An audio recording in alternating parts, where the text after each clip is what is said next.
आज एक अरसे के बाद मिली हो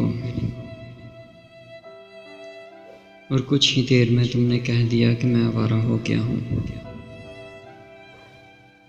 क्या तुम्हें गम है मेरे आवारा होने का, या फिर अब आवारा लड़की को अपनाना नहीं चाहती? तुमने कहा कि मैं आवारा हो गया हूँ। काश कि तुम ये पूछती कि मैं आवारा क्यों हूँ। सुना तो होगा कि कुछ पंछियों के अगर पिंजरे खोल दिए जाएं तो तब भी वो उड़ते नहीं हैं। मैं भी तो कहती हूँ तुम्हारी मोहब्बत का। तुमने तो आज़ाद कर दिया, पर मैं चाह कर भी वापस लौट ना सका। मैं वापस उड़ ना सका। मैं उड़ना ही नहीं चाहता था। कहते हैं कि वक्त बहुत बड़ा उस्ताद है।